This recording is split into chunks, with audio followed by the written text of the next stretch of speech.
Thank you so much for tuning in. This is a special live stream that we are doing today on the Football Guys Fantasy Football Show YouTube channel. I am joined by our friend Jeff Bell, who co-hosts the Dynasty Football Show, which you can find at youtube.com/at football guy. Jeff, I should probably know that. What is your YouTube channel? Dave, I should know that too. Search Football Guys on YouTube. Search Football Guys Dynasty. I'm an old, and so I just search Football Guys Dynasty and I find it. So. Yeah, we're so well prepared here. But today we are doing a draft, a high stakes draft. As Alfredo says, he doesn't like the high stakes. He only likes the medium rare stakes. But Jeff and I, we like high stakes drafts. And this league that we are doing today is going to be hosted on the NFFC. This is not best ball like we've been doing on these Friday streams in the past. This is a managed league. We have to set rosters. There's going to be free agency that we'll have to deal with throughout the offseason. We have kickers. We have defenses.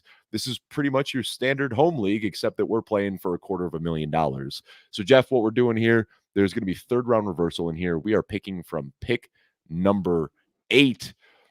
This is going to be tough, man, because I know that there are people that are in this draft right now that are going to be tuning into this live stream. So we're going to have to delicately balance how we are going to talk about the picks that we want to make, while also not giving away too much to help us, potentially hurt our edge in this draft. So pick one off the board. Christian McCaffrey here. Is that any surprise to you at all, Jeff? It's no surprise at all. I was going to make a joke about I hoped Christian McCaffrey would fall to us, but I don't think we need to worry about that. So CeeDee Lamb, that's kind of the expectation as well. He's got a contract, so yeah. Yeah, and that's CeeDee Lamb, Tyreek Hill. I don't know if we're really splitting hairs between those two guys there. I don't have a strong take between the two. I think either is a good pick. We'd expect that Tyreek Hill probably Breece Hall at 3, and that's the thing. We are in our underdog bubble where we see these wide receiver avalanches and everybody chasing wide receivers early. We talked about this before the draft. There's Bijan Robinson at pick number 4. We talked about this before the draft, though, where we probably don't care too much about ADP. An underdog, when we're drafting hundreds of teams, we want to be exposed to different players, and we want to make sure that we have guys, even if we aren't 100% certain on them. Here, just doing one high-stakes league, we're just going to go out and get our guys and not really care too much about ADP. I will, I guess, show our cards a little bit. We're on deck, and we've got 2 guys that I'd be comfortable with here, but let's talk it through it, Jeff. Justin Jefferson, Jamar Chase, and A.J. Brown are all going to be available. Justin Jefferson, obviously the concerns with the quarterback. He goes off the board. Do we want to take Jamar Chase with the potential looming suspension here, or do you think it makes more sense to go with A.J. Brown? I mean, it's all or nothing at this. We're swinging big. I think the ceiling, I would think we both think that the ceiling is higher for Jamar Chase, even with the questions around him. I think we take Jamar Chase. All right. I've gone back and forth. I think that A.J. Brown is buried in ADP, and because of that, people just view him in a tier below.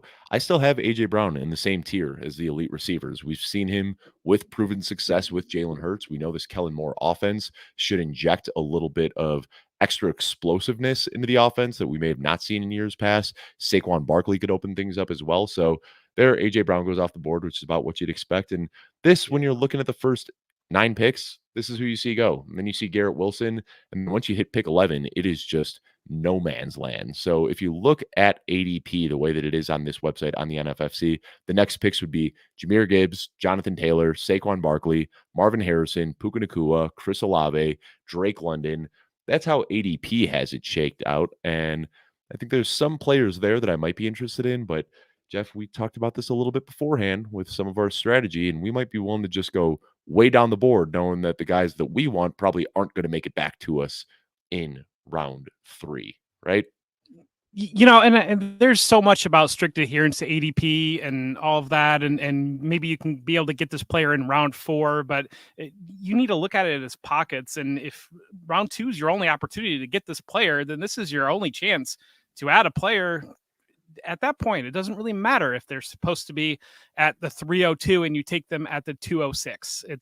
I just think there's so much, and we talk about tiers and variance in different positions as well. And I just think get your guys at some point, and especially in your home league, because those are you're playing with your buddies. Yeah, you're playing. You want to win money and do all that, and but at the same time, there's a lot of uncertainty unknown about a lot of these players. So here we are. We are up in 2 picks. Drake London goes off the board, and I guess I can just put it out there now since we're on the clock. There's 2 players that I'd be comfortable with here, Jeff, and I'll throw both their names out, Are Cooper we Kupp off the and clock? Are Nico we on the clock Collins. now? Or We are not on the clock yet, but there are 2 players available, and I'd be happy with either of them, Cooper Kupp or Nico Collins. I'm not gonna say who my preference is, but I think those are the guys that, are typically ADP is at the back end of round 2, but we know those guys aren't making it back to us in round 3, so, might look like a bit of a reach, but I think we go Cooper Kupp here, Jeff, right? yep, Cooper Cup all day. Cooper Cup is again, talk about upside. Cooper Cup won the receiving triple crown in 2021. Back healthy, motivated. Cooper Cup is a flag plant player for me. I mean, I believe he was one of your guys on your show. So Yep. yeah, we kind of have to make that pick, I think. Yeah, so that's a good one. You feel good about that. Jamar Chase and Cooper Kupp. We could potentially be having the wide receiver 1 and the wide receiver 2 here, but no these are certainly risky picks that we make. And when you're playing in a pool of 6,000 people, I think you need to make those swings for upside. We could have played it a little bit safe. I think the safer picks probably would have been AJ Brown and Derrick Henry. That's the safe start, I think, if you're drafting from 8, but here we swung for the fence. Jamar Chase is a guy before the contract holdout story really started to get legs. Jamar Chase was going 103, 104 in a lot of drafts, and now he is sliding down.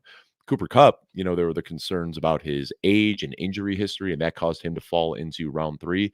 But now that he's healthy and Nakua is injured, and we're getting these strong drum beats out of Los Angeles, that Cooper Kupp looks like the Cooper Kupp of old.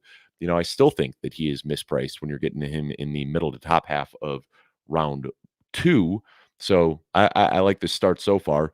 And this is what you want to do, I think, starting off with 2 wide receivers, and then it opens us up to flexibility where in round 3, we can target any position. If we want to go tight end, running back, if we want to add a 3rd wide receiver, we have a lot of flexibility here when you start wide receiver, wide receiver. Yeah, just to be clear, we have 3 starting wide receiver positions and 2 starting running back positions. Yes, I was just about to look that up as you were talking. I'm 90% sure, but I'm trying to find Some of it this league's right drafting now. like we get 3 starting running back positions. I'm just saying. 2 running backs, 3 wide receivers, and 1 flex. Okay. And then we also need a quarterback. 1 full point PPR, correct? Correct. Yes. Yeah. So I'm surprised to see the preference for running backs this early. I didn't expect to see that, but a little bit surprising for sure. We're gonna get bullied out of this league, Dave. It's possible, but I still think when you got a core with Jamar Chase and Cooper Kupp, even if it might not be the prettiest roster off the jump, we know how these. I'm not saying that we're going 100% into a 0 running back build here, but if you do, they look ugly at the time, and then give it a few months, and all of a sudden it's a really, really good looking team. So I'm okay with it. Yeah, especially in managed leagues too, where you're able to make those moves and you're able to just kind of continue to accumulate and build that roster, build that bench. I just think there's a ton of value in hyper focusing wide receiver early, building that direction, and then opening yourself up to be able to go in really whatever direction, but at the same time to have that strong, solid base of points. Yeah. So again, we talked about it. This is full point PPR. I just double checked. This is full point PPR. You can start 3 wide receivers and a flex, so you can start up to 4 wide receivers every single week. I'm surprised to see this many running backs go early. What do you think is causing that, Jeff? We're not an underdog, Dave. I Yeah. guess maybe that's some of it. I mean, we certainly don't know the makeup of the room, so that could be so. I mean, there's certainly, maybe somebody sees Jahmyr Gibbs go off at 111 and they have the 112 and they say, well, this is my chance to grab running back, or there's so many different reasons why that could have happened there. So I'm dropping some names in our private chat right now just for you and I to see, Jeff, some names that I might be interested in. And one of them just went off the board, so we won't be getting him, but there is another guy that I'd be very interested in if he potentially slides, which would give us a scary start, absolutely, but We'll talk about that when we're on the clock. There's some running backs available as well. Let me read the names on the queue. Running backs available best right now: Kyron Williams, Rashad White, Josh Jacobs, James Cook, Joe Mixon, Kenneth Walker. Look at the wide receivers. We got Michael Pittman, Jalen Waddle, DJ Moore, Debo Samuel, DK Metcalf, Malik Neighbors, Sam Laporta, Trey McBride, Mark Andrews. Everybody but Travis Kelce is still available. And we can, of course, head towards quarterbacks if we'd like to as well. Okay. I So do we like are Nico now Collins here. he's Nico off Collins the is off board. the board. I like Jalen Waddle here as well. Debo Samuel is another really good pick. The only running back I'd think about, I know we said we don't want to play this game, probably won't make it back to us in round 4, but I'm thinking Debo or Jalen Waddle is the pick here. Okay. So there's not a running back that you're thinking about here?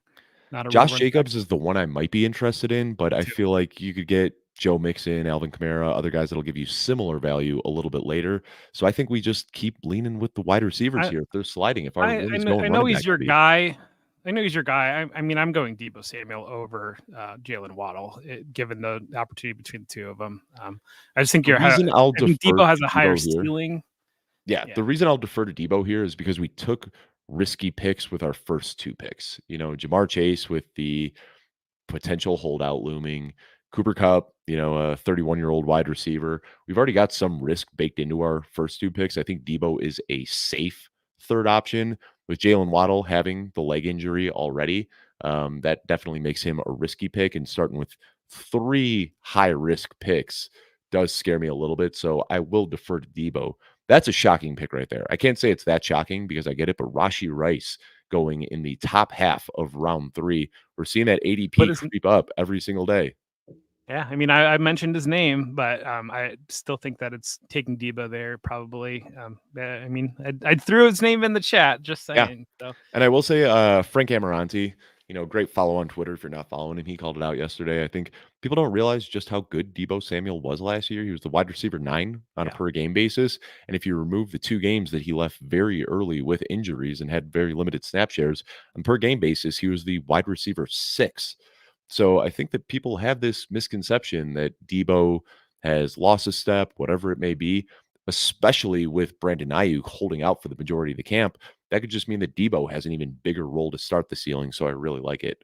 Now, this yeah, is when I don't want to say we're locking ourselves into any sort of position early, but um, I certainly don't want to force pick anything in round 4, but we're probably looking at best available running back in round 4 unless we see a crazy value slide to us there. I think there's going to be some value at across the board right now. The way that I'm seeing this shake out, I believe that there'll be um, different. We'll have options at the round 4. I'm confident. I agree we will But have options. And now again, that Waddle's off the board, we can talk about Waddle a little bit. Part of that, so week 17 is, I know we're not playing best ball, but at the same time, we're playing in a tournament. That Cleveland game really worries me for oh that yeah. offense. Cleveland at Cleveland in December, for that is a scary proposition. Yeah, and right now we're open to might not be the biggest shootout in the world, but the Rams Cardinals, that could be a fun week 17 game to target. Bengals and Broncos is another good game that we can be targeting. I'm not getting too worried about that because we will have fab and there's roster moves that we can make, so we can always kind of force in some correlation later in the season if we're trending towards making the playoffs. But I'm seeing 4 teams started with wide receiver, wide receiver, wide receiver. I would have expected more than that. It seems like when you're drafting on underdog, which this obviously is an underdog, it seems like about half of the teams are taking 3 wide receivers with their first 3 picks. And this is a little bit different. Here, I'm going to send this over to you right now, Jeff, so you can kind of take Yeah, a it's look at this board. It's just a little small. a little small, and I think I missed a couple out here. I'm just trying to track along, so Yeah, see what's send this to available. you right now. Yep, here. There you go. So yeah, now we're seeing this big wide receiver run, and this is, I think, what's going to happen when you see. I think we did the right thing by kind of getting ahead of this tier fall off because a lot of people went with running backs early and are now, I don't want to say bad picks, but Devonta Smith, Malik Neighbors, Michael Pittman. There's some running backs that I flat out prefer ahead of those guys, but with these guys starting with Brees and Bijan and Pacheco with one of their first 2 picks, kind of puts them in a position where they need to force wide receiver. First quarterback goes off the board, and it is not Josh Allen. we just talked about this on our show that we recorded earlier this morning, Jeff, where we have Jalen Hurts as our QB4. So kind of surprised to see him going that early, especially without a stack. What would be your reasoning for taking Jalen Hurts as the QB1 off the board? I mean, must think that he still has the upside, and certainly going to play with AJ Brown and Devonta Smith. There's certainly upside in Jalen Hurts to be the quarterback number one. So that must be the play there. I'm thinking that you're still going to get that upside. I think it's important to talk about zero RB builds. A lot of times what I see, and it's just talking about not taking running backs. That's not zero RB. Zero RB is building positional advantages, building roster advantages throughout your Yes. roster, and then backfilling. It's not just not It's not just taking a taking running 8 back wide until receivers round to 8. start. Yes. Yeah, and I think a lot of people do miss that point. So you might be tipping our hand to where our next pick is going to be. But kind of surprised to see Kelsey go in round 2, and now here we are in the middle of round 4, and not another tight end has gone off the board. And this is what you see in these sharp draft rooms, Jeff. I know you've been in some analyst drafts and some sharp draft rooms. It's kind of a game of chicken as to who is going to start the tight end run. And I think that team 3 here was probably hoping to draft Kelsey, thinking that it would force other teams to start pushing for some tight ends, but that just didn't happen. And now you've got this huge gap here. So I know you and I are probably of the same mindset that we don't want to pay up for these elite tight ends.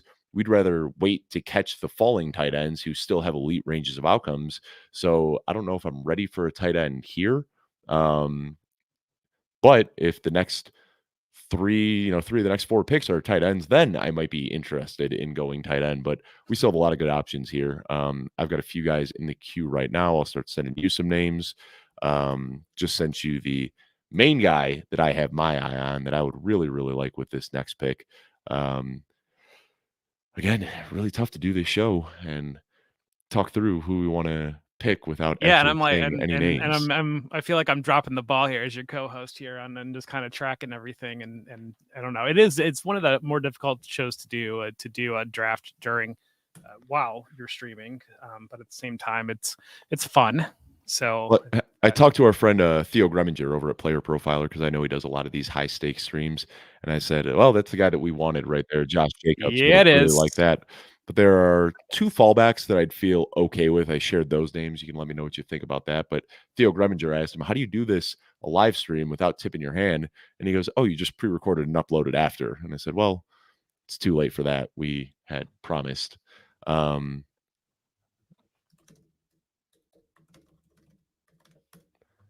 All right, sorry, trying to read your message and fit through this. There's a few picks I like here, and I think that we can pull something off here where we'll get the guy that we want, and then kind of have a cluster of guys that could make it to us in the next round. I am in agreement with you, Jeff. We have done enough of these drafts that before you even typed it up, we were on the same page here. So we are 1 pick out. Trey McBride goes off the board. Jeff, the jersey behind me is going to tip my hand. Get your We talked guys. about this just the other day. Yeah, we talked about this just the other day that Lamar Jackson, if you look at what he did over the second half of the season, he was pacing for 4,200 passing yards and almost 1,000 rushing yards. We've never seen a quarterback in NFL history go for 4,000 and 1,000 in a season, and that is in Lamar Jackson's range of opportunity or range of outcomes. So you said that when you go zero running back, a lot of times people forget that you need to lock in these positional advantages at quarterback and tight end. We've got our quarterback advantage here. We've got 3 stellar wide receivers to start the group as well. So there's a few ways that we can go with our next pick. There's still some good running back value on the board, but we've got 1, 2, 3, 4, 5, 6 picks out from us. There's about 3 guys I'd be happy with. So let's hope that they stay on the board. I'm pretty happy with this start so far. Joey, I can see you sitting backstage, our producer, Joey Wright. Joey, give us a thumbs up or a thumbs down and let us know how you're feeling about this start so far. I guess Joey's got us muted here. I like where That's you're at, spooky. though. We got to go. Oh, Uh, spooky. We got a spooky he, start. I think he that's what put he a says with the spooky in. little ghost emoji here.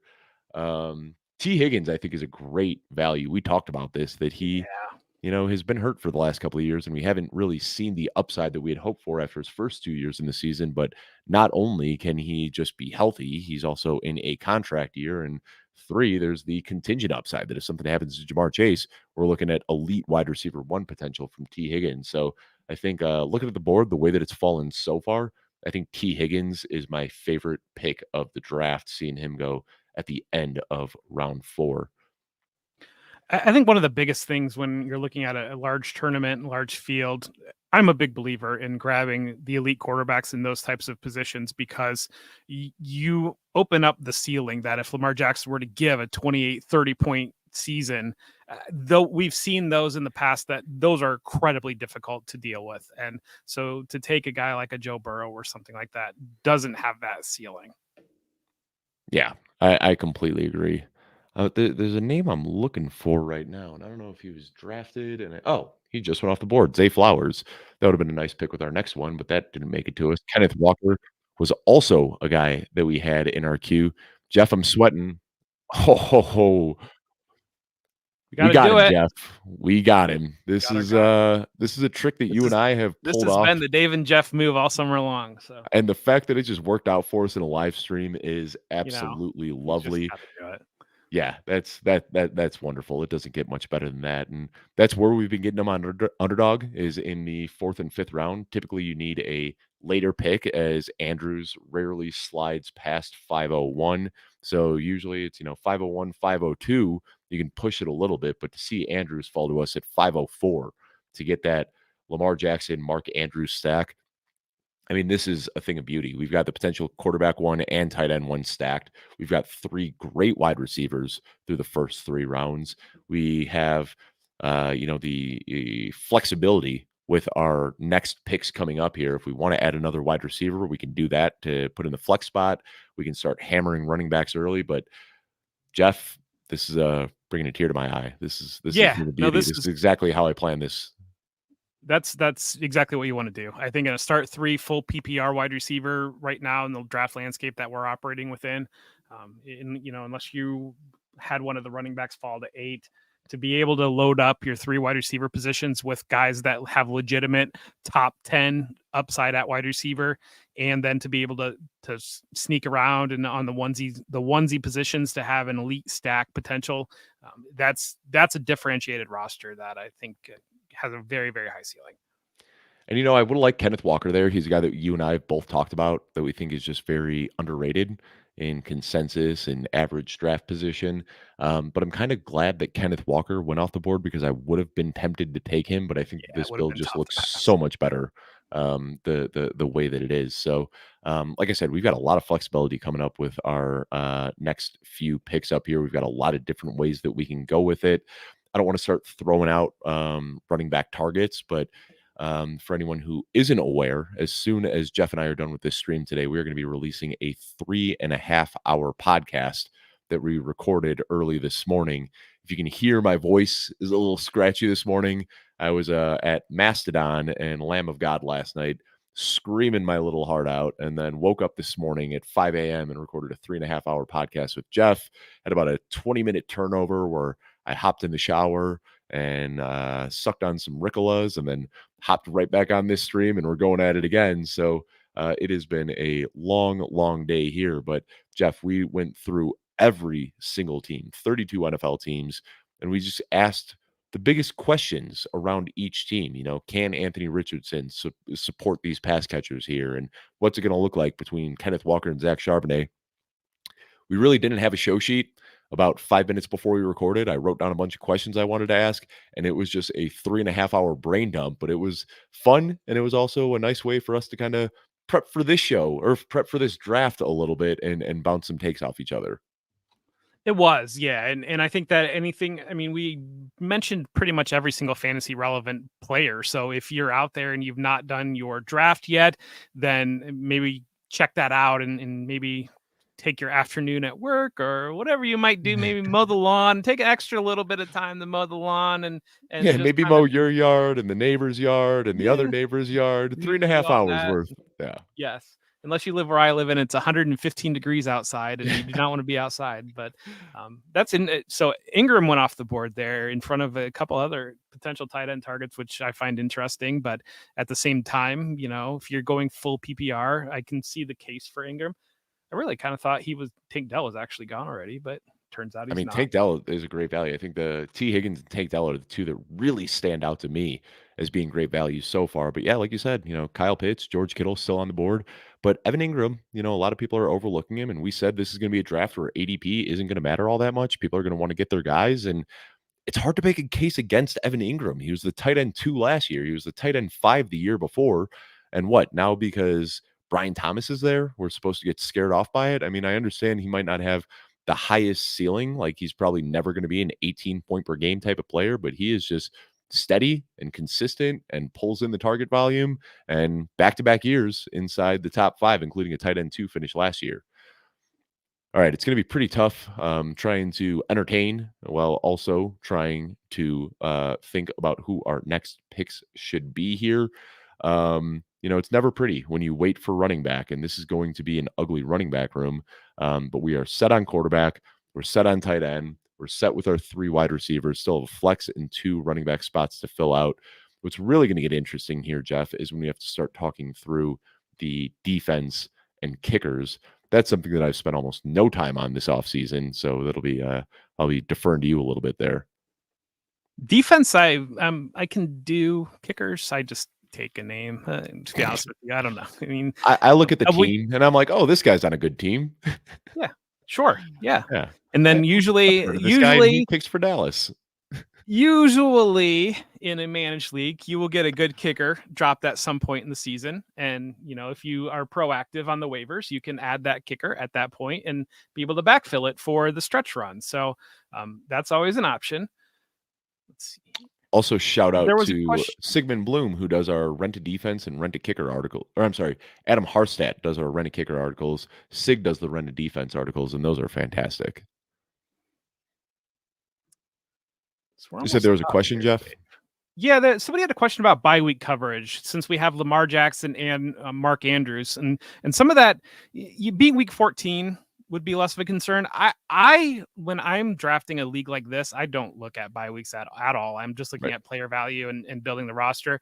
In best ball, maybe a little bit, but I've sent you plenty of messages where I ended up with 2 quarterbacks on week 12 buys, and all right, well, round 18 is going to be another quarterback. But no, I think bye weeks is one of those that, especially week 14, I would expect that we figured something out at that point. But yeah, I think and really even positionally wise, I don't love to look at positions and trying to build different directions for positions. I like to just look at value and allow the board to kind of fall where it lands. But sometimes you do get your hand forced in some directions. So we're up with our next pick here. And again, there's a few guys I'd be happy with. We'll kind of wait till we're on the clock. There's one guy that jumps out to me as a pretty solid anchor as our RB1 that we could potentially get here. And he, of course, just went off the board. James Conner would have been a nice pick. I don't mind some of the other guys here. David Montgomery, Ramondre Stevenson, Aaron Jones, Najee Harris, Tony Pollard. But Christian Watson is another one that jumps out to me. I know we're already kind of set at wide receiver, but if we want a high ceiling option here, adding Christian Watson as a potential wide receiver 4 is a guy who legitimately has top 12 upside. Who jumps out to you here, Jeff? We got 30 seconds left.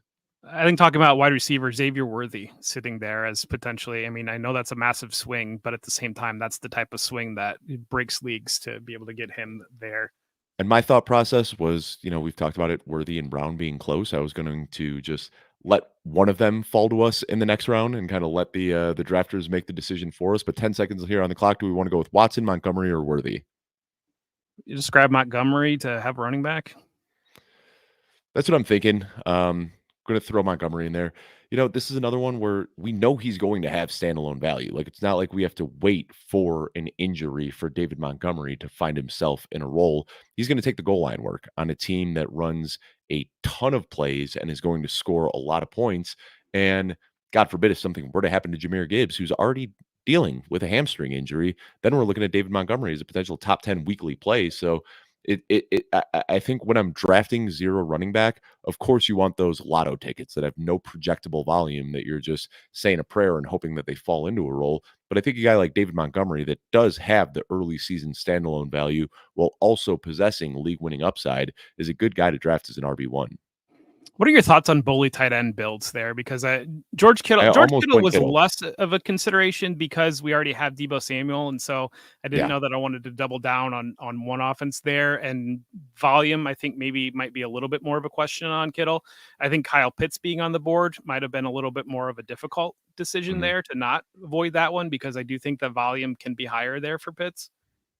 Yeah. So, I think in a 12-team league, I am totally okay going with, a bully tight end, but I think here when you're playing in a pool of 6,000 people, it doesn't behoove you quite as much. It might help you get out of your division, but then I feel like you're at a disadvantage once you're in the playoffs playing against people who have probably hit on a running back or a wide receiver in round 6 or 7 where you're getting significantly more points. Like if Xavier Worthy or Christian Watson here, they're giving you 8 more points per week than George Kittle would. So here we are Yeah, on the but clock I mean, if again. Kyle Pitts hits, then you could be getting that same amount. But Right. uh, So we talked about Marquise Brown. I said, we can kind of let the drafters make the decision for us. Xavier Worthy goes off the board. Marquise Brown is still available. Of course, he might miss week 1 with this injury, but I think the ceiling for him is so high. The running backs available: Aaron Jones, Ramondre Stevenson, DeAndre Swift, Zamir White. At this point, I'd rather kind of wait since we've already got Montgomery. I do like Marquise Brown. Lad McConkey's another fun one that we could look at. Jameson Williams, ton of upside there as well. Um, you okay if I take the wheel on this one and go with Marquise yeah, go Brown, right Jeff? ahead. Take your man, take your guy. And we're getting our guys. He's been one of your guys. I think we reuniting him and Lamar Jackson. I think is going to instill some good vibes within our team. And so There you go. There you go. I like stepping that. into that, and I think we've done a fantastic job of something that I really believe in, and I harp on quite a bit. Is we've hammered these good offenses, and Yep. every single pick we've made should be in a good offense, and I think that that's one of my biggest fundamental beliefs when it comes to drafting a team, especially in an environment like this where you just want to be able to have that high ceiling.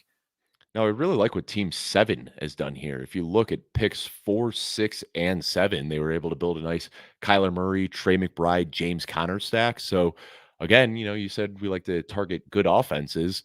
Sometimes you can target what maybe doesn't project to be a good offense and get these guys at a discount.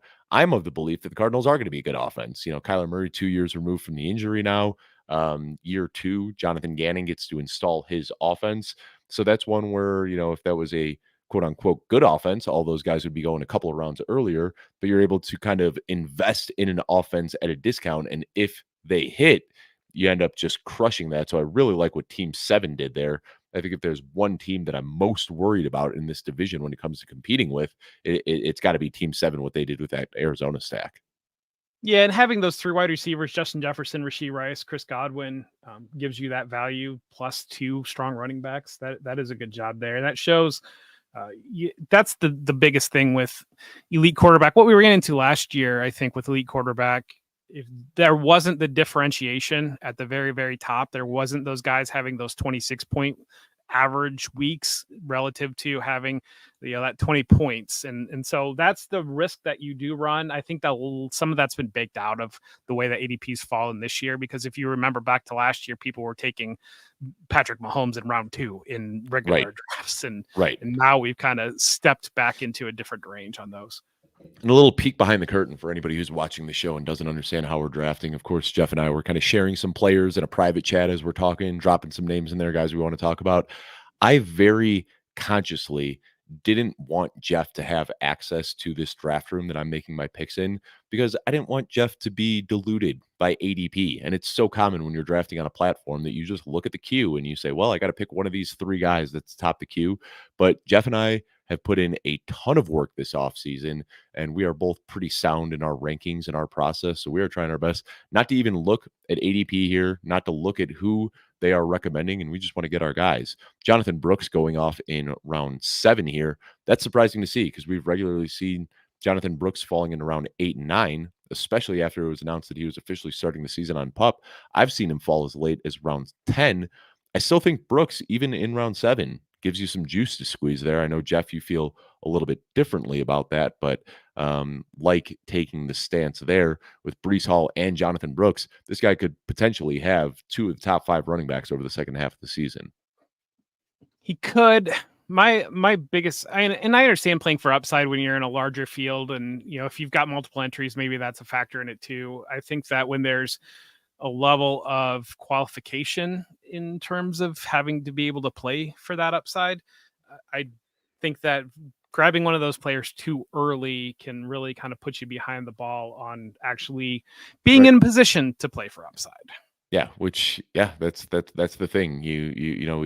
We want to build these teams where we're swinging for upside, but if all of that upside doesn't hit until week 12 and you're 0-11, it doesn't really matter, right? You're exactly right there. All right, so I'm just taking a look at some of the available players right now. Again, doing what we've been doing, dropping some picks in here for you.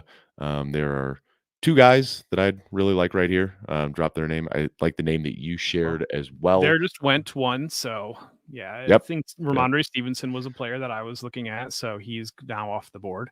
And that was the name that I shared in the chat. And we talked about that, man. Ramondre Stevenson, a guy that I historically haven't been super high on, but with my God, Khalil Shakir in round 8.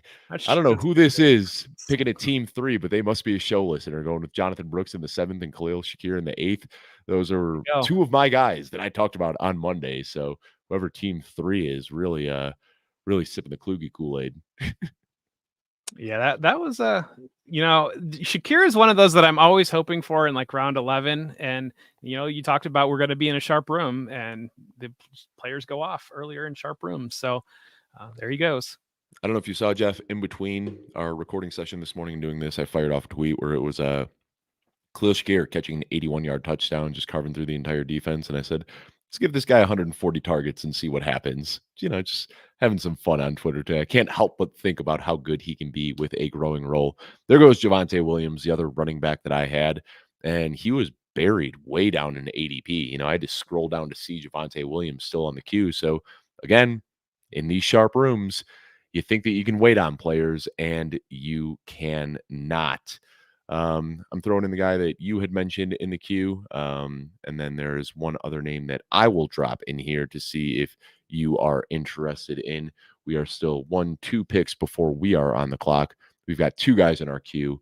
And the way that this draft has been going the last 2 rounds, I don't expect either of them to make it to us in the next 3 picks. Probably not. Let's see here. I'm trying to do some tracking. I think Jagger said it best when he says that we are doing some data-driven, vibes-based drafting. I think that's it, Jeff. Like I think that's our brand. Know the numbers. Yeah, data-based vibes. I like that. I can go with that. Well, Brian Thomas goes off the board. We wanted him. Guy I just mentioned. And the Zamir White went off the board. So there's 2 guys we can go with here. I think Ladd McConkey and Brian Robinson are the 2 guys that I think Ladd McConkey to me, when you look at not having questions around Hollywood and kind of just hammer wide receivers while they're still on the board, and that takes the option out from somebody else to be able to grab a wide receiver on the board. Yeah, and I mean, it would be awful if something were to happen and Ja'Marr Chase does in fact hold out and we don't get play from Ja'Marr Chase. But the thing is, like, even if Ja'Marr Chase does miss some time or if he milks an injury for a couple of weeks or something like that, we've still got a strong enough wide receiver core here. If Cooper Kupp picks up an injury, Deebo Samuel, he's going to miss a handful of games. Marquise Brown's going to miss a handful of games. We built a, not fragile in the sense that you think of with fantasy football. We built a group of wide receivers who are personally fragile in their ability to stay healthy. So I think that when you draft guys like Ja'Marr Chase, Cooper Kupp, Deebo Samuel, and Marquise Brown, and Ladd McConkey, who have all historically dealt with injuries, it makes sense to add some extra depth there to get through any potential injuries that may hit at some point in the season. Jeff, how do you feel about David Montgomery? That's the one that I felt like you kind of begrudgingly allowed us to take. Looking at the board now, we obviously weren't getting James Conner. The next running back after Montgomery went almost a full round later in Tony Pollard. Then we saw a little run with Jonathan Brooks, Aaron Jones, DeAndre Swift. Do you think we might have jumped a tier to get David Montgomery, or do you think that was still the right move? I think there are enough questions around the wide receivers that I was looking at that point. I mean, we talked a little bit about Xavier Worthy there, and then I think we're kind of making similar bet, but like pivot off that bet to grab Hollywood Brown. So you were still getting that Patrick Mahomes exposure there. So we still got that. I think that Christian Watson, I know the appeal around Christian Watson, but he's certainly not like had Deontay Johnson been on the board, that's the type of wide receiver. Like I feel better about Yeah. Deontay Johnson than Christian Watson, where that I would be pounding the table a little bit more probably. We didn't quite build we're not zero running back, but we're not quite hero running back either with Montgomery. I think Montgomery, but again, you look at, I mean, week 17 against the 49ers and having Deebo Samuel on the other side of that, I think being in an elite level Detroit offense, I mean, Jahmyr Gibbs has missed some time with injury already this preseason. I mean, there are avenues that Montgomery can really, really pay off. He feels like a boring pick, but we know the upside of him in general, but also if Gibbs are out of that lineup, that offense is fantastic. Yeah. So we're coming up in a few picks here. Keon Coleman goes off the board. That's a guy that we said we both had a fade on, but there's always somebody willing to take Keon Coleman earlier than I have. I'd like to get him because he's young and athletic and has good draft capital and he's on a good offense. But it just seems like somebody's always willing to pull the trigger on Keon Coleman earlier than I am willing to. So we're 3 picks out. There are 2 guys that I like right now. I'm going to share those names in the chat with you real quickly. Yeah, there's let me know what you think about those 2 names that I just shared.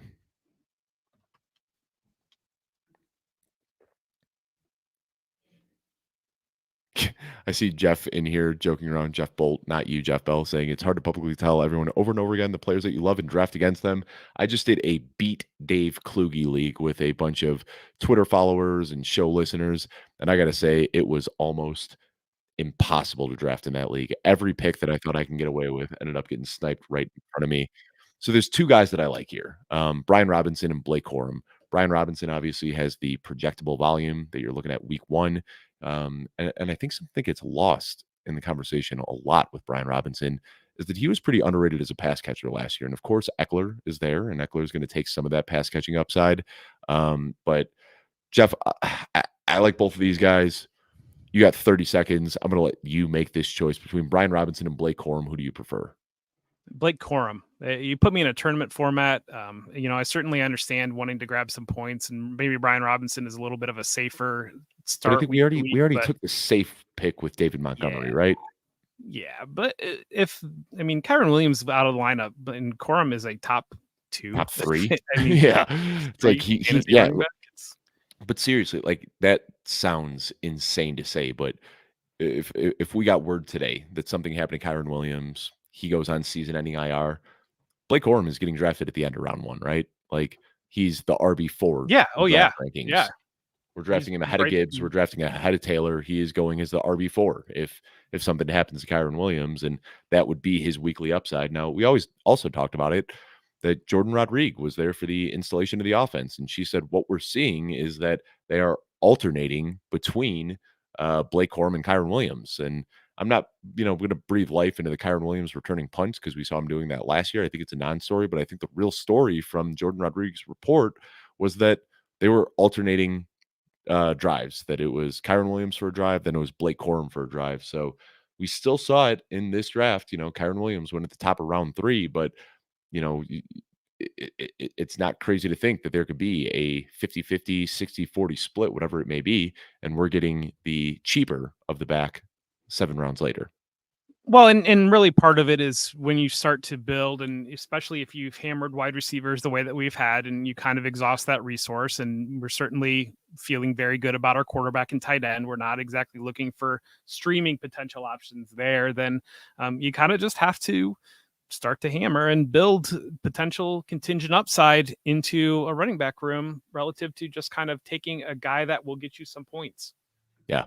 And now there's also something worth noting that the way this tournament is set up, for the first 3 weeks, there's no head-to-head matchups. It is only median scoring. So for the first 3 weeks, just the top half of the scorers get a win and the bottom half get a loss. And then from weeks 4 through 14, that's when we play in head-to-head matchups.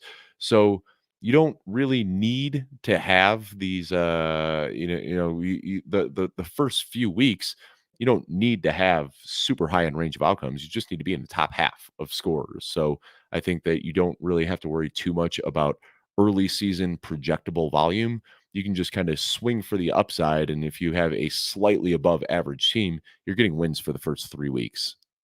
Yeah, and really, what are we talking about here? We're talking about our quarterback, our wide receiver position being, either if Hollywood Brown's back healthy or Lad McConkey as that flex, and then you're talking about the running back 2 position. And so to be able to, there's a lot of drafts left. I'll just say that.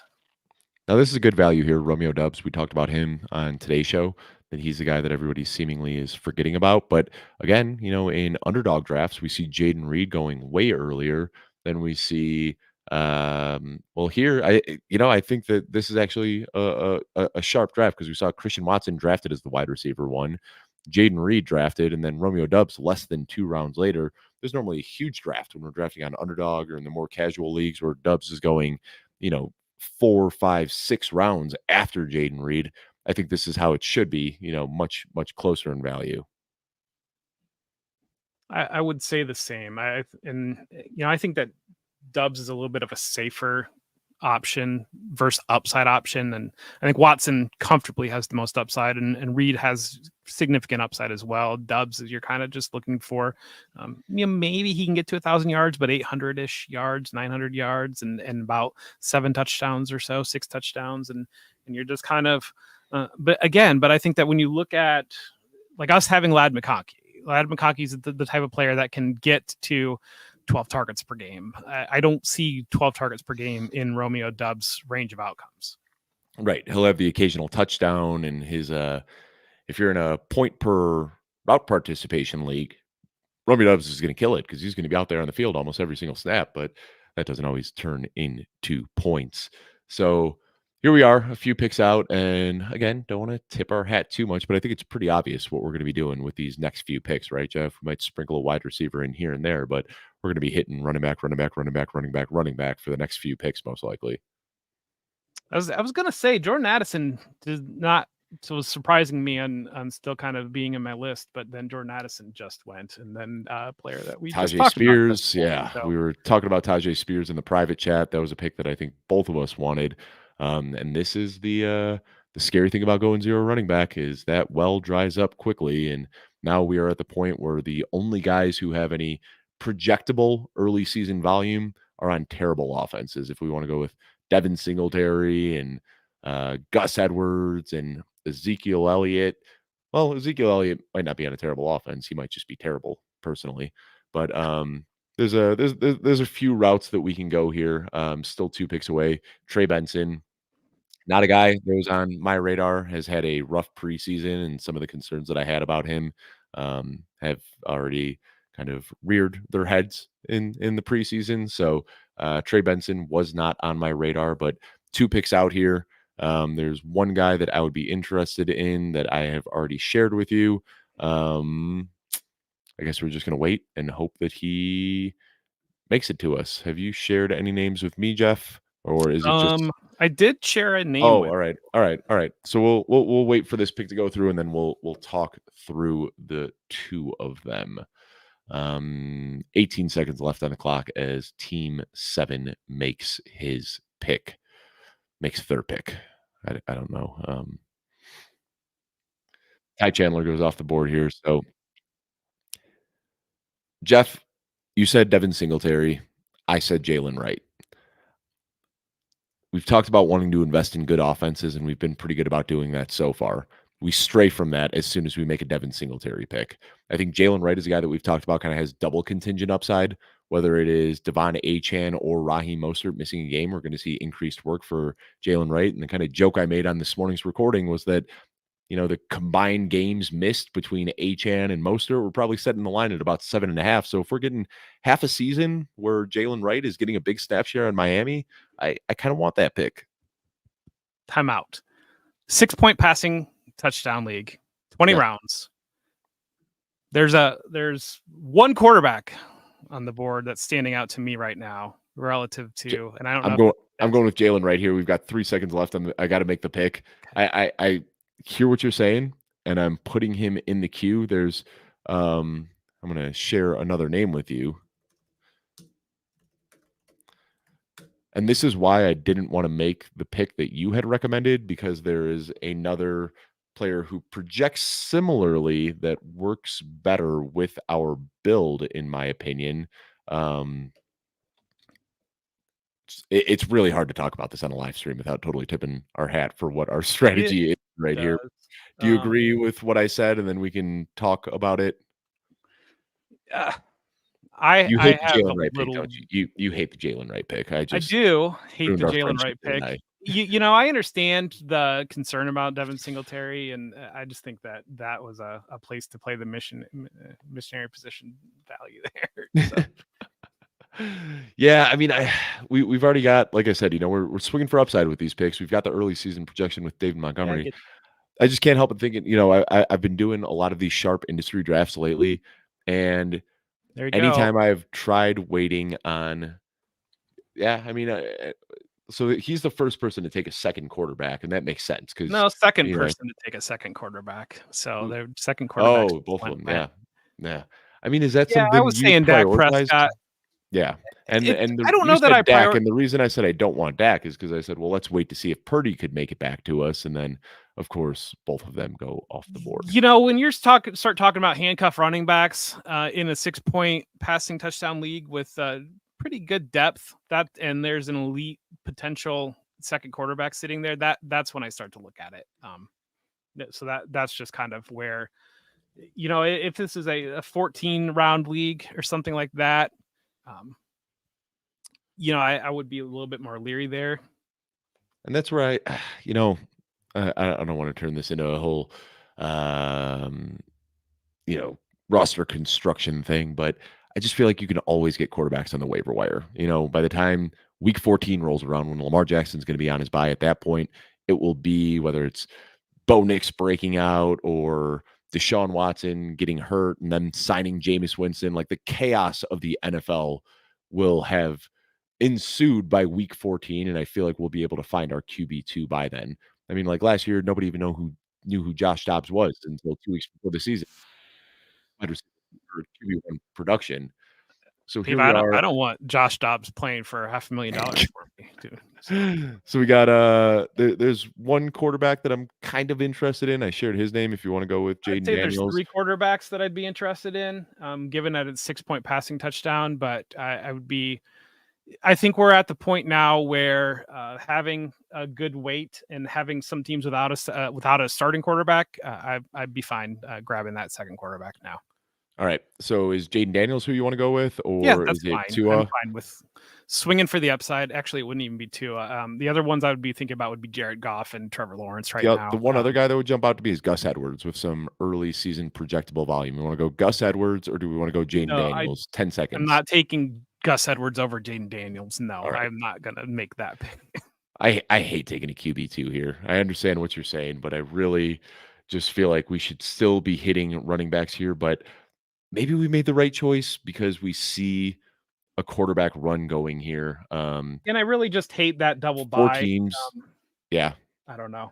I for me personally, I would like to have Dak Prescott instead of Jalen Wright, but we got that double bye. We have the upside there with Jaden Daniels. So well, I guess that's the game we play is kind of the this or that. Would you rather have Jalen Wright and Jaden Daniels, or would you rather have Dak Prescott and Gus Edwards?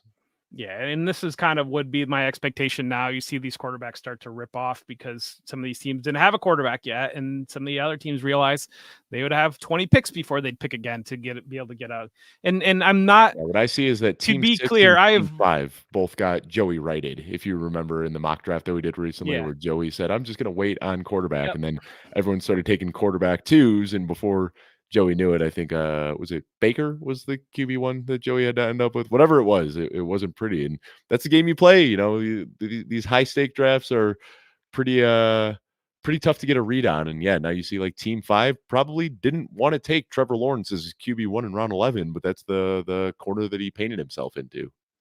Yeah, and I think that's one of the other things too. If you're looking at I know I draft quarterbacks more than most people, but at the same time, I think that when you're trying to accumulate points, that's the position that scores the most points. So that kind of plays into it for me. All right. Well, we still got a few picks up. Let's regroup. Let's take a deep breath, Jeff. Got a little heated with those last two picks here. But I feel good about this team, man. Like Jaden Daniels in a tournament setting, I do have some question marks about his long-term availability and, if these sacks bleed into the NFL game. But like we talked about, that's a dynasty question. Like the whole concern about how sacks are going to affect his career, that's a long-term dynasty question. This, we're playing in a 1-year window in redraft and in best ball, and there's nothing Jaden Daniels can do to get benched this year. Like they are going to give him a full year to play, and anybody who's going to be playing a full season with good weapons around him and 1,200 rushing yards in his range of outcomes is a good quarterback, even in 6-point passing touchdown leagues. And you're riding the lightning, and some of it is the upside is there to be quarterback one, go upside top 5 quarterback. You're not just kind of trying to, I like Jared Goff this year, and maybe 6-point passing touchdown plays into it a little bit. But at the same time, when you make that selection on a Jared Goff, you're hoping that you grabbed quarterback 8 to 10. You're not thinking that maybe I grabbed a quarterback that could be quarterback 3. And that's where the differentiator, I think, that when you're kind of looking at, I think some people can make a valid argument that give me that quarterback 10 and I've got quote unquote safety. I don't think there's any safe player, but at the same time, I think that to really double down on trying to hit for the elite. And I know 6-point passing touchdown does color it a little bit, but I do think that Jaden Daniels will throw the ball and throw it into the end zone occasionally. Who'd have thought that a quarterback would do that? Now looking here, I mean, the two guys that were sitting atop the queue in this draft room for a long time, Gus Edwards and Ezekiel Elliott, finally go off the board. Zeke is a guy that I've been drafting and, almost thought about taking him over Jaden Daniels, and it just would have felt gross and weird to do that. But I can't stop thinking about the fact that Dallas is going to be a really good offense, and Ezekiel Elliott has the trust of the coaching staff and the quarterback. And I think when it comes to goal line work and passing down work, Zeke could have a stranglehold on that. And even if he's only getting 150 touches this year, if most of those are coming inside the red zone or on third down, he can really pay off at ADP. So I think that's a good pick. Just, didn't really work with what we were looking for here. But right now, I have 5 guys sitting in the queue that I would 4 guys that I'd be happy with after Ray Davis goes off the board. And that's talked about when we recorded earlier this morning is Ray Davis is one of those guys that I just keep continuously see going higher and higher and higher. He was an amazing 18th round pick. Loved him in the 17th, loved him in the 16th. And I still think he's a good pick here in the 12th. And he was sitting atop our queue and unfortunately are not getting him. Yeah, there's a Darnell Mooney. Darnell Mooney is I like Darnell Mooney as a really underrated player. In round 12, maybe a little bit rich for me on Darnell Mooney, but I think that Darnell Mooney is a player that a lot of the consensus mind hasn't quite embraced or realized, or that Falcons offense is going to look quite a bit different. So him going there, getting some of these wide receivers off the board. And this is what we want right here. Like when you do a 0 running back build, the whole idea is that people in these middle rounds are hammering wide receivers, and we just get to keep getting our pick of the litter in the running back core. So I got 4 guys in the queue right now. I'll throw all the names out there as soon as we are on the clock, but there's one guy that is clearly above the rest that I would really be happy with if he falls to us with the next pick, and just shared his name in the private chat. Jeff, let me know, is this your primary target as well? Yeah, that tight end is exactly who I'm hoping that we are able to get here coming up. Yes. Yeah, the tight end team 7, you know who we're talking about. Jelani Woods. Never a Jelani Woods guy. Season-ending IR, unfortunately, so maybe he'll be able to put it together in year 3. Demario Douglas goes off the board. Yeah, Jeff, this is probably this is one we agree with. It's an easy pick. Tyler Algier, guy who rushed for 1,000 yards as a rookie just 2 years ago. might be involved with Bijan Robinson a little bit here and there, but really this is a contingent upside play. We It expect the is. Atlanta Falcons to be a good offense, and if Bijan Robinson gets hurt, all of a sudden, boom, we have a good young running back on a good offense. And I think that's the thing that just keeps getting lost here is like, look at where all of these other running backs handcuffs are going, where you see Trey Benson going 2 rounds early on an offense that probably isn't going to be as good as the Falcons. See Ty Chandler, who is effectively a handcuff on what probably won't be a good offense either, going 2 rounds earlier. Algier feels like one of the most severely mispriced handcuffs in drafts this year. Jermaine Burton, that's an interesting pick. Yeah, I mean, from what I've heard, he's not even in the wide receiver 3 rotation that he's just going to be watching. But hey, that just opens up more opportunity for us. I see the name that you just shared in the chat, Jeff, and I'm pretty sure he went a few rounds ago. Unless I'm, Nope, yeah, I he see. went. I found it. He went in round 9. Yeah, Okay. that's always the worst when you overlook a pick and then realize that you can't get the pick that you had hoped you'd Well, be able to get. Um, it's not really the worst because this is like where I would take him, and he went a couple right, rounds ago. So it's not exactly. heartbreaking. All right, I just shared 3 names. Ooh, Bucky Irving was a guy that wasn't even on my radar for some reason, but that is a good pick right there. I don't know how I overlooked him being available. Um, Still though, there are some other guys I like. At what point, we already did a QB2. Would you have any interest in a tight end too, or you think that we are okay for now? Actually, Well, looking at the tight ends available, I'm gonna share a there's name, and I think you one might be player. on. All right. Well, we might have another very easy choice here, buried far down in ADP on this site here on this platform. But if he makes it to us, it is a no-brainer pick. So we'll just sit here 1, 2, 3 picks out, and then we are on the board. Handful of running backs that we like here. So kind of sit back, take a look at the board. Yeah, yeah. This draft's moving I quick. am surprised that Tyler Conklin is still available, and you see that there. That you see that value there attached in the Aaron Rodgers offense. So I like it, man. I'm sure you're aware, Jeff, but Tyler Conklin is like a running joke on the Football Guys Fantasy Football Show, and I like that Alfredo is on assignment this week. Couldn't do the episode this morning, couldn't do this live stream, but we snuck in a Tyler Conklin reference in both episodes that we recorded sans Alfredo. So thank you for making that happen. Samaje I'm Perine, probably the reason it's a running joke. So. as soon as Joey unplugs from this draft, his boy Samaje Perine in the 13th round. Jeff, what do you think about that pick? I mean, they're doing something very similar to what we did, where you're kind of just building that backfield and building some contingent upside there. It's certainly in a great Chiefs offense. So I don't hate it. I mean, and if you think that he's the passing down complement and you think he's a handcuff back, we're in that range. So So I already I think see we can people in get the our YouTube guy. comments saying they knew who this pick is going to be, and I want to see.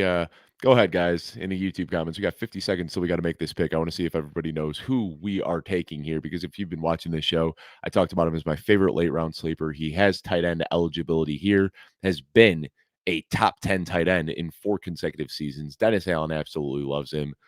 Drum roll, please. Taysom Hill, absolutely love that pick.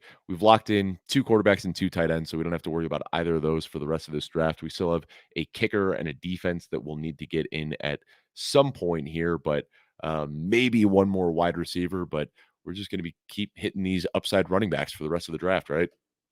Yeah, I mean, we're kind of. I don't know. I don't know that I see much in terms of wide receivers that would change my mind there. We're kind of at the point now where there is one guy I kind of do like, but Is it the I don't name that know. I just shared with you? There's really only 2. I just shared 2 names in our private chat, and those are really the 2 that I would even think about. Oh, all right, yeah, he's a good one as well, and does work with our build. Jaleel McLaughlin was the guy that was sitting atop my queue here until I realized that Taysom Hill was still available. His ADP has moved quite a bit. Jaleel McLaughlin was another one of those guys early in the offseason where I was like, what a great 16th round pick. And now here he's going in round 13. Do you think we've gotten a little over our skis on Jaleel McLaughlin, or do you think that's a fine pick for round 13? Well, you listened to our 3-hour marathon episode that we did. I do believe that Denver backfield could be just split into two when we saw it be three directions in the past. And if that's the case, then McLaughlin has a lot of good upside there. Um, it's not really a good offense that I want to be investing in. And there's a chance that Fair. either Audric Estimate or even Blake Watson could see involvement. We didn't mention Blake Watson's name, but he did make the final 53-man roster. He's an excellent receiver. So Well, let me totally that's a galaxy brain this. If there's one player that I do want to draft on a bad team, it's the pass catching running back. And yeah, that's going to be a lot of Jaleel McLaughlin. that might be the case. On give us like on an A to F rating. How are you feeling about this team so far, Jeff? I'm going to give us a B minus so far. Not crazy, but I love the Yeah, Lamar I'd say Andrews stack. I'll give it a B. I'll bump it up from a B minus to a solid B. I'm gonna say let me see let me see what running backs we get. I feel like is would be my thought there because I mean, there's some value still on the board, but it's starting to get exhausted pretty fast. So that is the caveat. Anytime you're going to build a hero running back, zero running back, you kind of want to see what your end options are, and it's have the running joke of every time I see a zero RB article or something, everybody's talking about, well, yeah, you just grab the running backs. And it's like, well, yeah, you're the only team in your league that's trying to grab backup running backs that could become starting running backs. Then it's a flawless concept, but it's certainly, we know we're a very, very smart fantasy football mindset and industry now and consumer base that doesn't allow direct backups to just kind of sit there anymore.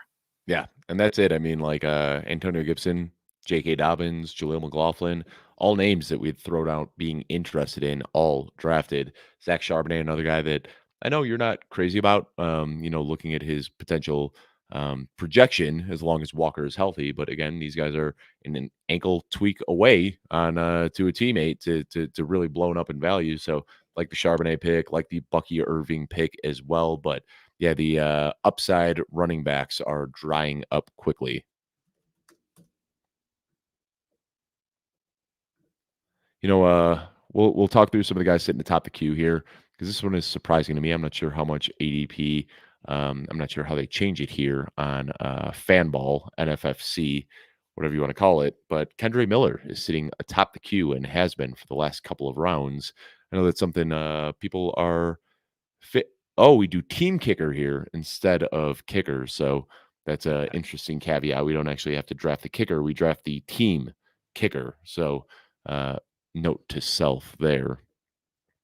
Yeah, that's Kenry Miller can sit ahead of that queue because I'm not interested in him. So Yeah, and that's why I wanted to throw it out there because I was surprised to see him because already starting the season on IR, if I recall, right?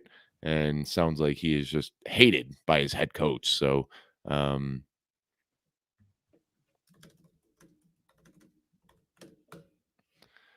right.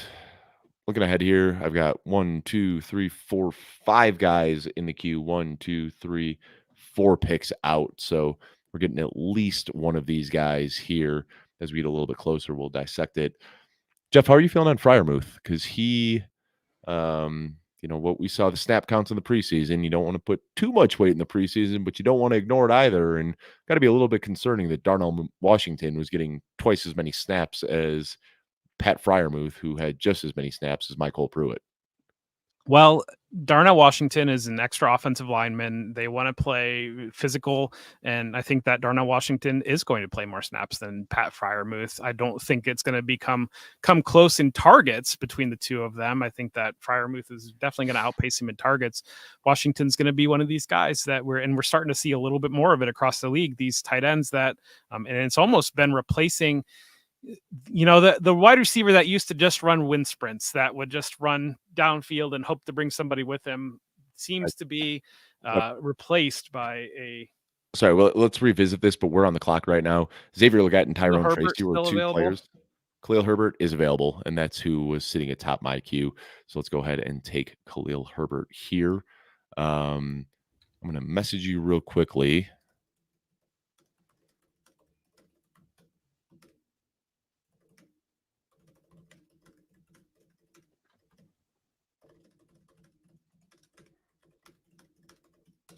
All right. Sent you a few messages here that you can kind of think about. Khalil Herbert, good pick here. One, I think there's possibility that he can get traded, but at worst, I think that we're going to see a committee here, and at best, DeAndre Swift picks up an injury, and Khalil Herbert goes right back into the role that we've seen him be successful in for the last few years as the Bears RB1. So upside there in multiple avenues. Um,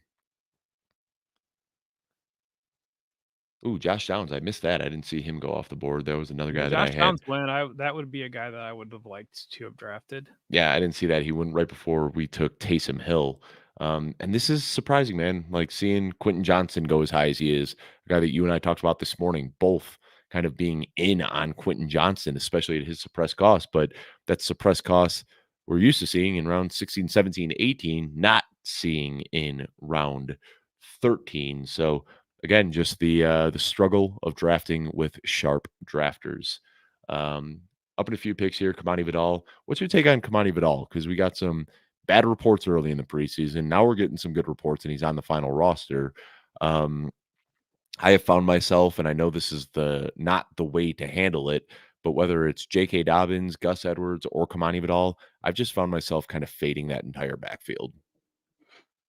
So, Greg Roman, coach of the Ravens, has Gus Edwards, has J.K. Dobbins, and I think Gus Edwards will be Gus Edwards, and J.K. Dobbins will be J.K. Dobbins. The name that I have not seen mentioned a ton was the surprise mentioned him early. Jarrett Patterson made the final Yeah. roster, and that's a Hmm. player that I think can be maybe a little bit in like the Justice Hill type role for that offense. So like if you flash back to that Ravens backfield of kind of having, and I know Dobbins was supposed to be the leader, but there was a stretch with Roman as coach where Edwards was playing, Dobbins was playing, and Justice Hill was kind of rotating in. Vidal, I think, is a handcuff, an injury Yeah. handcuff play only. I don't know that I think he's as good as some people think he is. Somebody in I the guess comments maybe. said that Jarrett Patterson was dropped for Hassan Haskins. Okay, well then I he's not saw on the team Haskins was anymore. picked up. All right. Well, that's good to know. We don't want to draft guys who aren't on teams. That No, always I gets was me a bit not saying worried. to do not draft No. him, but Yeah, yeah, yeah, yeah. I know what you're Haskins saying. certainly played in college for Jim Harbaugh and plays a Yeah. physical brand of football. So I like that pick there on 15th round of Matthew Stafford in a 6-point passing touchdown league. That's a good one. Yeah. Had we not had Jaden Daniels, I'd have been interested in taking Stafford over Herbert because then we also get the stack with Cooper Cup. But taking a QB3 is not something I was extremely interested in doing. But, I think having Jaden Daniels is a very, very solid QB2. Although I just realized that he has the same bye week as Lamar Jackson. I said that when we made the pick. I didn't even So realize that at the time. Oh, it's okay. goodness. Yeah, I don't like that. I do not like that. Um, Yeah. Yeah. What are you going to do? What are you going to do? what are you going to do? No trades allowed in this league. So we will either be rostering 3 quarterbacks or we will be dropping Jaden Well, we can Daniels. make roster moves, so we'll be able to like have Justin Fields All at right, that point Jeff, or we something. are back on the clock. I know you said you threw a name out there. I gave you Rashad Bateman, which we already have Lamar Jackson and Mark Andrews. We can just continue investing in that Baltimore Ravens offense. What do you think about that pick? I want to get my guys, and I think that Demarcus Robinson will comfortably outscore Rashad Bateman, to be honest with you. But I understand having the stack and having Bateman has been a guy that you like, so I'm fine with either direction. Um, Let's go with Bateman here, just because we don't have any sort of wide receiver stack with Lamar. And I think drafting 2 wide receivers from the same team and not having the quarterback is not the move. And we already have Cooper Cup, so adding Demarcus Robinson in there. Had we gotten Stafford over Herbert, if we had Stafford and Cup, then I would have been open to Demarcus Robinson, but I'm not crazy about drafting 2 pass catchers and not having the quarterback in that offense. So yeah, remember, we Bateman is also just a player that I tend to believe that needs. I almost think he needs Zay Flowers out of the lineup because I almost think that even if Mark Andrews is not in the lineup, then Isaiah Likely just kind of steps up, and so that's where right. yeah, I've taken Bateman as a kind of a later round pick in best ball to play with Lamar because Bateman is going to be on the field in managed leagues. I'm skeptical we're going to get into situations where you're actually going to put Bateman into your lineup. Yeah, I mean, it would be a bye week thing, and that would really be it. We've got Cup and we've got who is it? Cup and Marquise Brown are both on bye in week 6, so maybe that's the week that we plug Rashad Bateman in. But yeah, I mean, at this point, anytime you're drafting somebody in round 15, you're not really drafting them in hopes that they There goes Demarcus Robinson. So I wonder if that person is watching us, and if they're so, then you said some mean things about them when they took Trey Benson, Dave. So just I think I don't know how many people are watching for sure, but we shared this on our YouTube channel, and that's where we got people to sign up for this NFFC sign up. So my guess is that most, if not all, of the people who are in this draft room are watching this stream right now, which just makes it that much harder for us.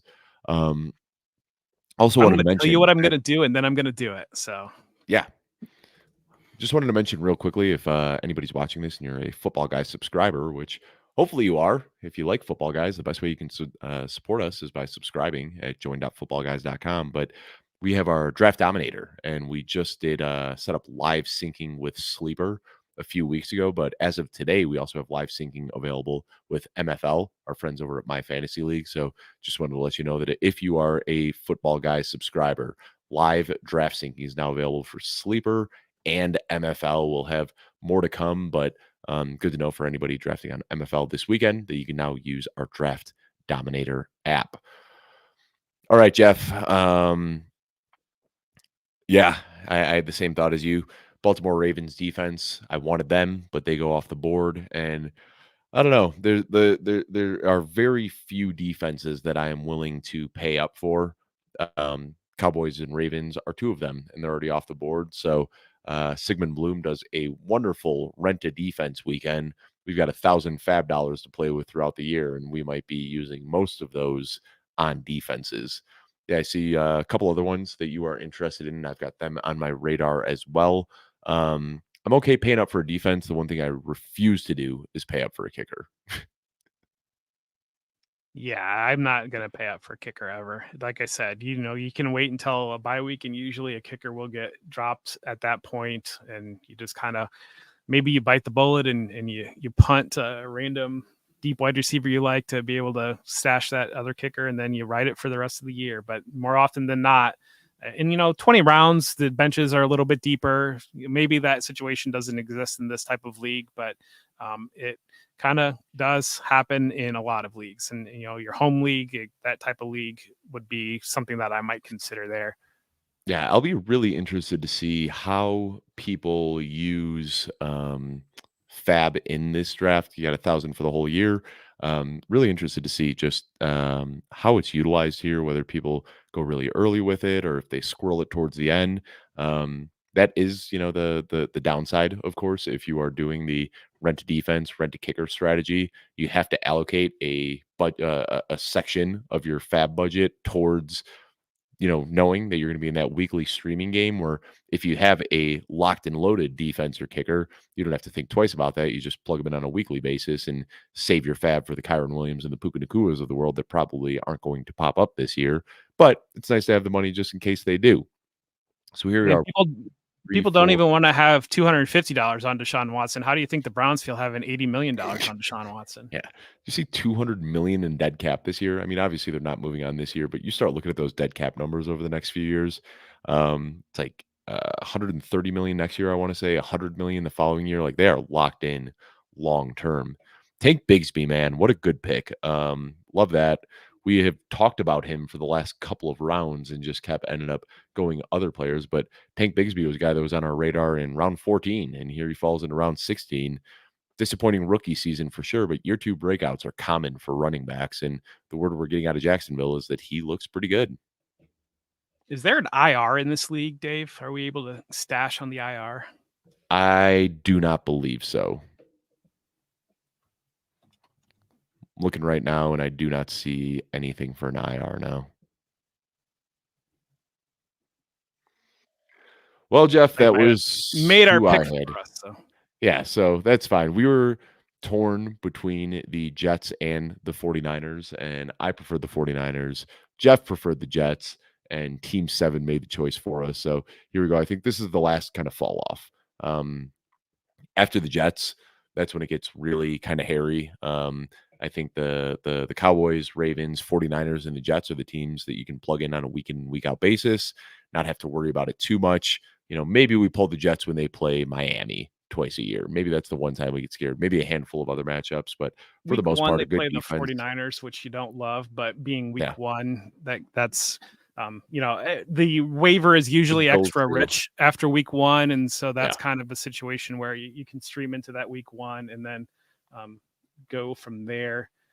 Week 2, Titans, week 3, Patriots, week 4, Broncos, week 5, Vikings. I mean, that's juicy. that's a Love that's a that coming down. gauntlet of fun matchups. Here goes Greg Dortch, a name that we had thrown around a little bit. So with his Yeah, college photo up here, we had a good time in Canton, Ohio, watching some Greg Dortch highlights. that was so random. That was the weirdest thing in the world. Yeah, Yeah, just the flipping ACC through the network was TV. just running through Greg Dortch highlights. It So, was me, you, yeah, and Akash Corey, and Corey Spela just sitting around watching Greg Dortch highlights for like a full half hour. Like he's got a heck of a oh highlight yeah, reel. it kept going.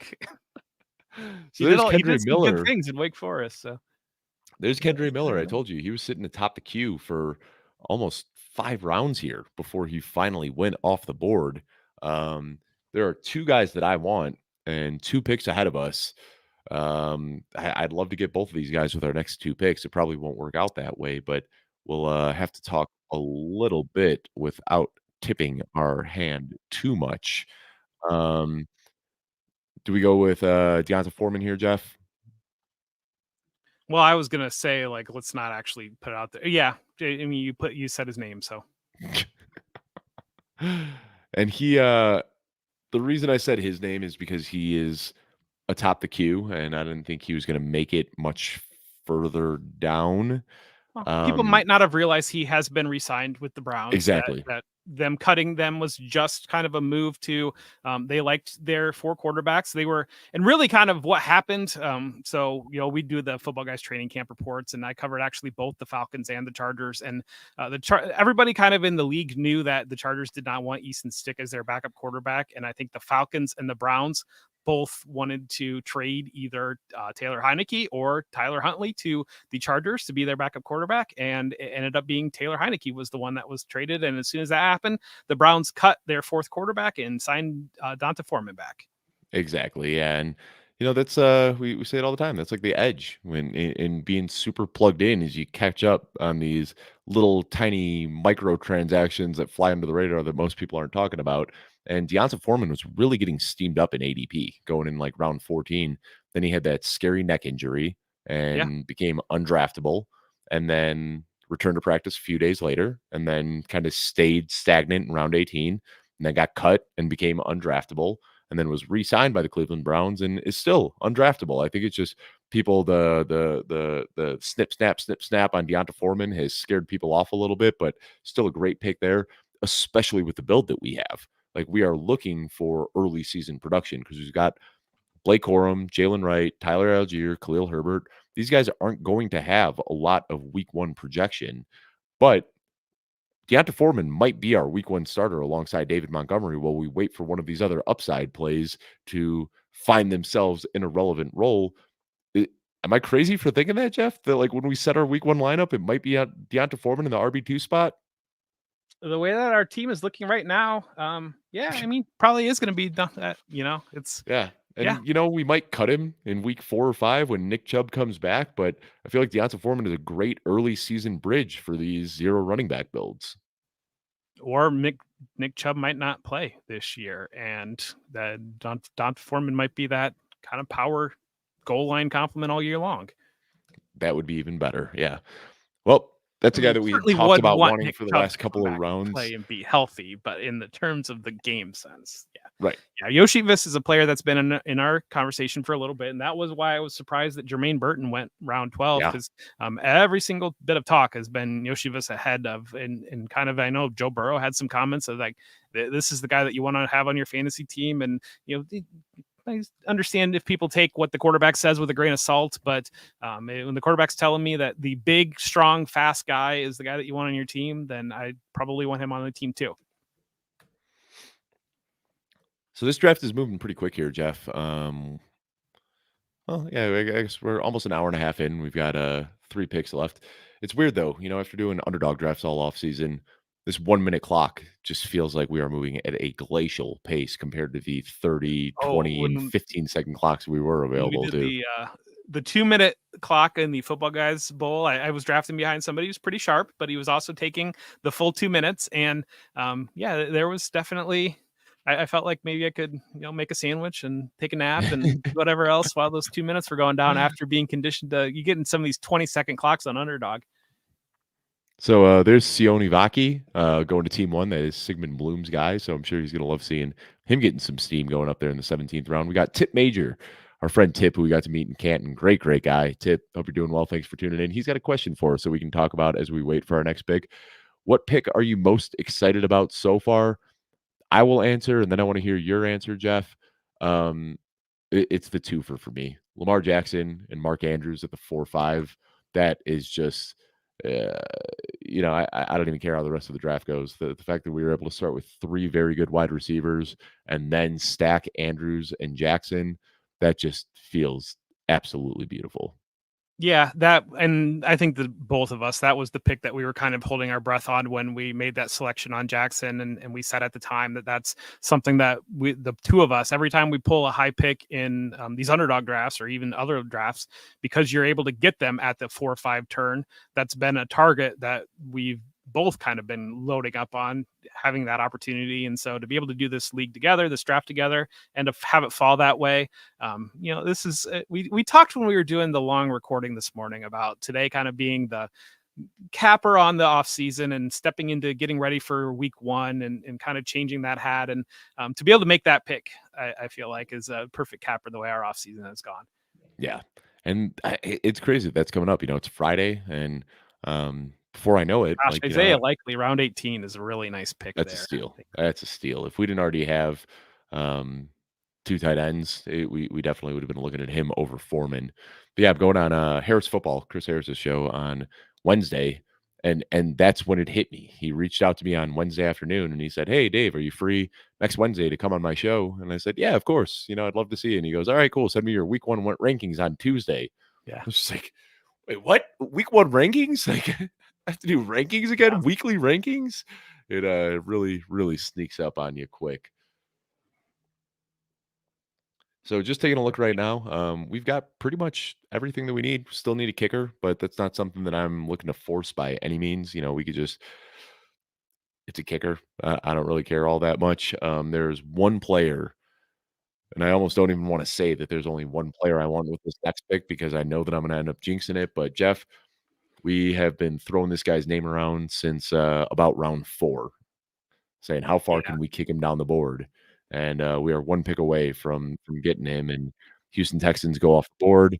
So we're gonna go with Cam Akers here, who again, we've seen some that confuse me a little bit. We saw where was it? Dameon Pierce was picked a round ago, and all indications are that Cam Akers is the RB2 here, not Deonta not Dameon Pierce. And then we also get the added benefit of the week 17 correlation here with the big stack that we built with Baltimore. So if this ends up working out where something happens to Mixon and Cam Akers is the starting running back for the Houston Texans, we've got that nice week 17 game correlation.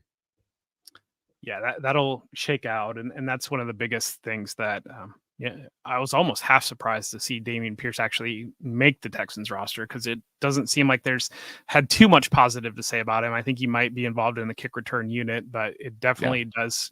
Every indication has seemed to be coming out of camp that Akers has claimed that running back 2 job. Sam Vaki, we talked about him a little bit. It's from, and again, maybe I'm thinking about guys that didn't make the roster did make the roster. Everything I've read, Craig Reynolds is still ahead of Sam Vaki when it comes to actually playing on the offense. And Dan Campbell loves him. Yeah, that coaching staff loves Craig Reynolds. Like it's like an unhealthy thing there. But I think that even that's a situation where we've seen it's tough to hold those Detroit deep backs because when one of the other backs are out of the lineup, it becomes more of a bell cow role. And so it's almost holding a handcuff that you need 2 injuries to be able to use. Yeah. Sorry, I was a little preoccupied for a second looking through some other things here. I'm going to start sending you some names.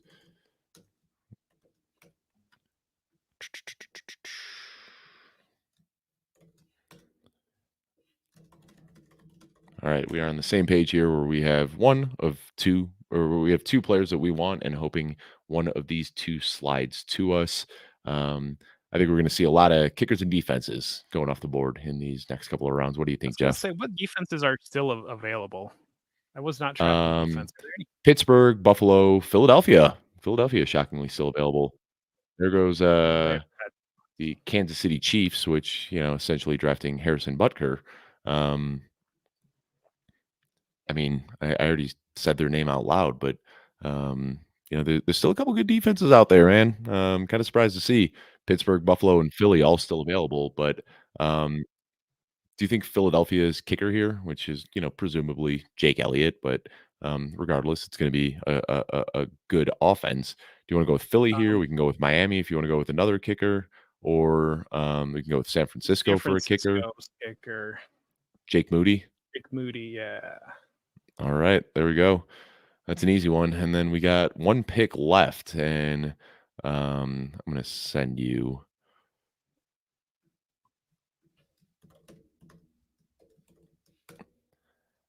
There's a few that we'll start throwing in the queue here, but we're pretty much done at this point. I mean, this is just kind of filling up the queue with one position, seeing what'll fall to us. I think I might have Tight ends missed. filling up tight end. Uh, Gardner Minshew still on the board. Let me take him. In a 2-quarterback league, it wouldn't surprise me if he ends up going at some point. I feel like I'm losing my mind right now. There's something I'm looking for, and I cannot see it. Oh, I was looking at the wrong. I didn't realize I was looking at the purple instead of orange. The Bears defense and special teams have been buried in ADP. And I don't know, man. Am I being a homer, Jeff, and thinking that the Bears have one of the best defenses in the NFL right now? Like, they don't have a weakness on that defense. Montez Sweat, since he showed up in the team last year, led the league in EPA. They've got Jalen Johnson on his freshly inked deal. Kyler Gordon and Jaquan Brisker playing great football. They've got a trio of linebackers. Drafted Austin Booker, traded up to get him in this year's draft. I mean, maybe it's me being a homer, and maybe I'm sipping the Hard Knocks Kool-Aid a little bit too hard, but I saw what they looked like in the second half of last year, and then with some of the additions they made to the defense this year, I can't help but think that the Bears are going to be a top 5 defense, and they're regularly going outside of the top 20.